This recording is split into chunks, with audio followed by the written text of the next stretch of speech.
খাবার হোটেলের আড়ালে নারীদের দিয়ে অনৈতিক কর্মকাণ্ডের অভিযোগে ৩টি খাবার হোটেল ভাঙচুর ও অগ্নিসংযোগ করেছে স্থানীয় বিক্ষুব্ধ জনতা।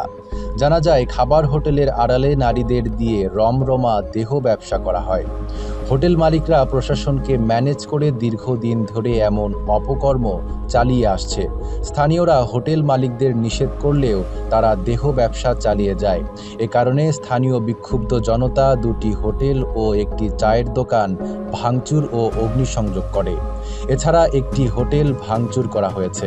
ব্যবসার আড়ালে এখানে হচ্ছে প্রকাশ্যে জিনার ব্যবচার হয়, ঠিক আছে, দেহ ব্যবসা হয়। এখানে ড্রাইভারদের আড়ালে আপনার মহিলা ভাড়া করে নিয়ে আসে এখানে ব্যবসা করে খাওয়ানো হয়। এর আগে অনেকবারে আমরা বৈষম্য বিরোধী ছাত্র আন্দোলনের প্রতিরোধ করছি, পুরাই দিছি, তারপরেও এরা কোনো কিছু আমাদের পাত্তা দেয় না। এদের নাকি কোন লিডার আছে, ঠিক আছে, ছাত্র আন্দোলন এই কার্যক্রম বন্ধ করে দিলাম, ঠিক আছে। আল্লাহর দেশ, আল্লাহর জমিনে কোন রকম অন্যায় অত্যাচার আমরা করতে দেব না। কুষ্টিয়া সদর উপজেলার মহিষাডাঙ্গা এলাকায় এ ঘটনা ঘটেছে। ইকরামুল ইসলামের ভাই ভাই হোটেল, শেখ মের হোটেল সহ মোট 3টি হোটেল ভাঙচুর ও অগ্নিসংযোগ করা হয়েছে। এ বিষয়ে কথা বলার জন্য হোটেল মালিকদের সাথে যোগাযোগের চেষ্টা করলেও তারা ফোন রিসিভ করেননি। নাইম আরাবি, ঢাকা পোস্ট।